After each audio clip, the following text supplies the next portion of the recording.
ගොඩක් ආදරෙන් පිළිගන්නවා ඔයාලව අත්තම්මයි මමයි YouTube channel එකට. මම අද ඔයාලට අරගෙන ආවේ මේ මසාලා ටී එකක් හදාගන්න විදිය කියලා දෙන්න. ඉතින් අද මසාලා ටී එක හදන්නේ මම පොල් කිරි එකතු කරලා. අපි එහෙනම් බලමු කොහොමද මේක හදාගන්නේ කියලා. මෙතන මම අරගෙන තියෙන දෙන්නෙක්ට අවශ්‍ය කරන ප්‍රමාණය, ඔයාලට අවශ්‍ය ප්‍රමාණයට මේක අඩු වැඩි කරලා ගන්න පුළුවන් මේ අමුද්‍රව්‍ය. මුලින්ම මම මෙතන අරගෙන තියෙනවා පොල් බෑයකින් භාගයක පොල් අරගෙන තියෙනවා.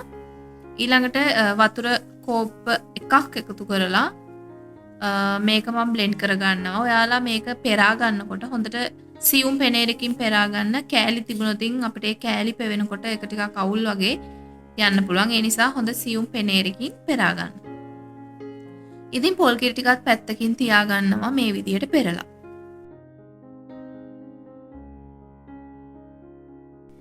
ඊළඟට ඉඟුරු කෑල්ලක්, එනසාල් දෙකක්, කරාබු නැටි 3ක් විතර, කුරුඳු පොත්තක් මම වංගෙඩියට මේ විදිහට දාලා මේක ටිකක් කොටා ගන්නවා.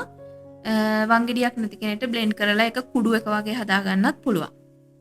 ඊළඟට ඒකත් පැත්තකින් තියා ගන්නවා. ඉතින් සමහර අය ඉන්නවා මේ ඉඟුරු, මේ එනසාල් රසට කැමති නැති අය. ඉතින් එහෙම කෙනෙක්ට මේ ටික නොදා නිකන් මම මේ පෙන්නන විදිහට පොල් කිරි තේක හදා ගන්නත් පුළුවන්. දැන් මම මේ වගේ මැටි මුට්ටියකට එකතු කරගත්තා වතුර කෝප භාගයක්. පිරිස් කෝපෙන් භාගයක් වගේ. ඒකට එකතු කරගන්නවා තේ කොළ. ඔයාලගේ කහට දාන ප්‍රමාණය අනුව තේ කොළ එකතු කරගන්න. ඊළඟට අපි අර කොටාගත්ත ඉඟුරු, එනසාල්, කරාබු නැටි සහ කුරුඳු එකතු කරලා සීනිත් එකතු කරගන්නවා මම. ඔයාලගේ කැමැත්ත අනුව සීනි එකතු කරගන්න.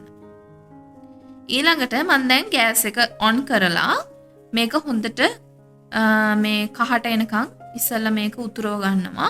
මෙන්න මේ විදියට. දැන් මේක උතුරාගෙන එනකොට මම ලිප ඕෆ් කරනවා.